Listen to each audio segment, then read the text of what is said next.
اس بھیڑ کے بچے کی کہانی تو آپ نے سنی ہوگی، جو ندی پہ پانی پینے آیا تھا۔ وہاں سے کچھ فاصلے پر ایک بھیڑیا بھی پانی پی رہا تھا۔ ابھی اس بچے نے چند گھونٹ ہی پیے تھے کہ بھیڑیا اس کی طرف آیا اور بولا، تم پانی گندا کیوں کر رہے ہو؟ دیکھتے نہیں میں پانی پی رہا ہوں۔ بھیڑ کے بچے نے، جسے میمنا بھی کہتے ہیں، نے ڈرتے ہوئے کہا، جناب پانی تو آپ کی طرف سے میری طرف آ رہا ہے۔ بھیڑیا گرج کر بولا، تم نے پچھلے سال مجھے برا بھلا کیوں کہا تھا؟ جناب پچھلے سال تو میں پیدا ہی نہیں ہوا تھا، میری عمر تو بھی صرف 6 مہینے ہے۔ پھر وہ تمہارا بھائی یا باپ ہوگا، بھیڑیے نے کہا، اور میمنے پر حملہ کر کے اسے کھا گیا۔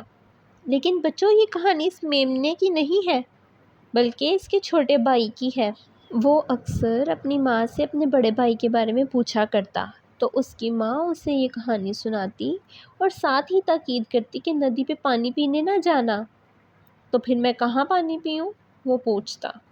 یہاں تو صرف ایک ہی ندی ہے، تم اس وقت پانی پی لیا کرو جب بھیڑیا اور دوسرے بڑے جانور وہاں نہ آتے ہوں، اس کی ماں کہتی۔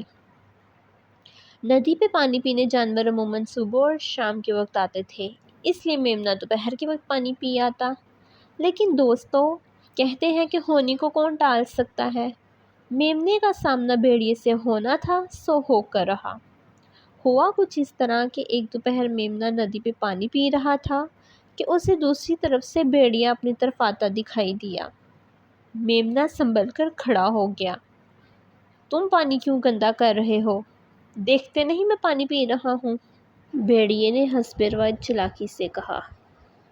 لیکن جناب پانی تو آپ کی طرف سے میری طرف آ رہا ہے، میمنے نے کہا۔ تم نے پچھلے سال مجھے برا بھلا کیوں کہا تھا؟ بھیڑیے نے پرانی چال چلی۔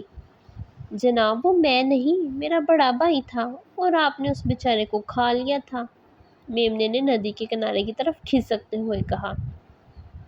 میں تمہارے ساتھ بھی وہی سلوک کروں گا، بھیڑیے نے دانت نکالتے ہوئے کہا اور میمنے پر چھلانگ لگا دی۔ میمنا جلدی سے ایک طرف ہٹ گیا اور بھیڑیا اڑتا ہوا ندی میں جا گرا۔ برسات کے دن تھے، ندی بہت تیزی سے بہہ رہی تھی۔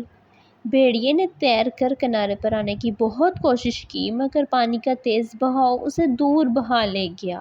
دیکھتے ہی دیکھتے بھیڑیا پانی میں ڈوب گیا۔ چھوٹا میمنا آرام سے چلتا اپنے گھر پہنچ گیا۔ ماں، میں نے بھیڑیے کو پانی میں گرا دیا ہے، اس نے اپنی ماں سے کہا اور پھر ساری روداد سنا دی۔ ماں نے حیرت اور خوشی سے اس کی طرف دیکھا اور پھر آگے بڑھ کر اپنے بہادر بیٹے کا منہ چوم لیا۔